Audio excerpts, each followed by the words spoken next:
So this week we'll be discussing your next project, which is black and white, and probably for some of you this is not going to be too much of a stretch.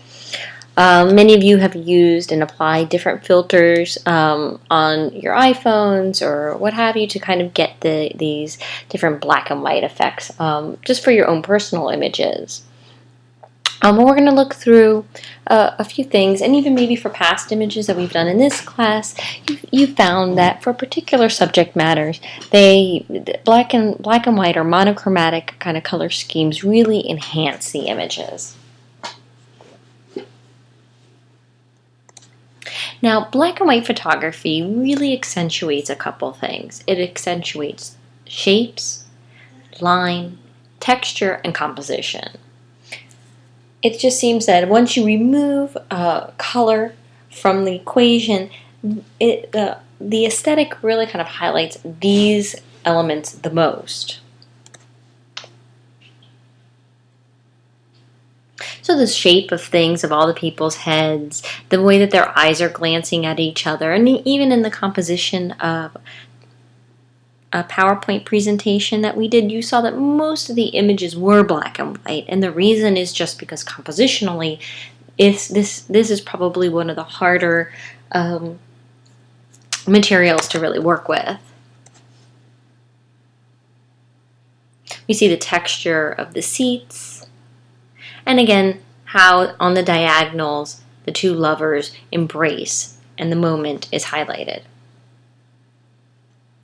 Your next group of assignments is going to be working in a series, and so I've also broken up this particular lecture to show you different photographers who work with black and white photography, but also just to kind of group them in the works that they create. So Bresson is really well known as a street photographer.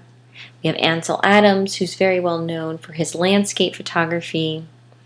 Ansel Adams was one of several photographers who were part of the F64 group, which is a group of photographers who kind of their own mission was to transform photography into an art form that could be considered compatible with painting and drawing. For many years, photography was not really considered a high-end art form. It was really seen as a form of documentation. And this whole group's mission was to kind of push it into the realm of fine art. Gary Winogrand, also a street photographer, but one with a little bit of a sense of humor. He was really interested in people and how they kind of interacted with each other. This is a part of a series that he did on the zoo. Bruce Gilden, and this, you probably know quite a bit about him because I've asked you to go and do research on him. Another street photographer, using kind of this very confrontational style, working close to his subjects, kind of just shoving his camera right in their face.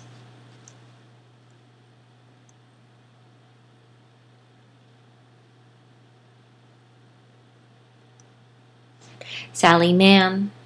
Sally Mann's images are a little bit more, quiet in mood, mysterious, has like a sense of mystery about them. She mostly photographs her children, and at some point got into quite a bit of trouble because they felt the images were a little bit provocative, and because she was photographing her kids, they felt that was kind of questioned her responsibility as a mother. But there are these haunting images that she constructs. And I think one thing is that we've removed color and we've removed a lot of the other distractions from the images, but from photographer to photographer, we can really see stylistically a huge shift and change. Even aesthetically, the choices that they've deliberately made in the placement of the space and even in the subject matter that they've chosen to photograph really tells you about the person who's behind the lens. Weston, also part of the F64 group, really interested in texture and surface, almost abstracting his subjects. Annie Leibovitz, known as a really classical portrait photographer. She's photographed everyone and every famous person you can even think of.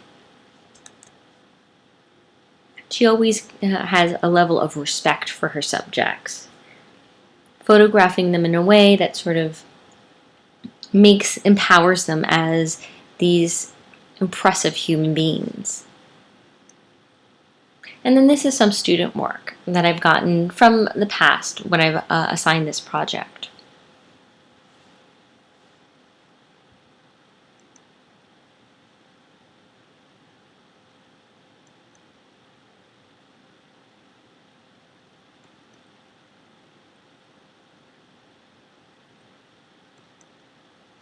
Now, the great thing about using a lot of the new tools that we have is that you can get a lot of previews of these different effects, but also you have lots of different tones and values of black and white photography. And you've noted that probably in my syllabus, and even the big label for this project isn't black and white, it's monochromatic. So I just want you to be working with all the same tones and values. I'm giving you a lot more leeway than just needing to have tones of black, white, and gray. So if we look at this image, we can see that as a color image, it's quite beautiful. But the mood is going to shift and change as we apply different effects. So this image has, this effect or filter has a lot more grain to it.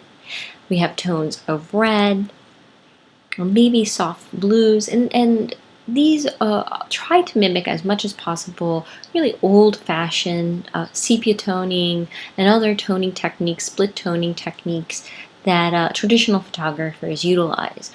So sometimes using a straight, stark black and white application is a little bit too harsh, and you want to soften that by having warmer tones or cooler tones kind of underlining the image. It just completely transforms the quality of the photograph.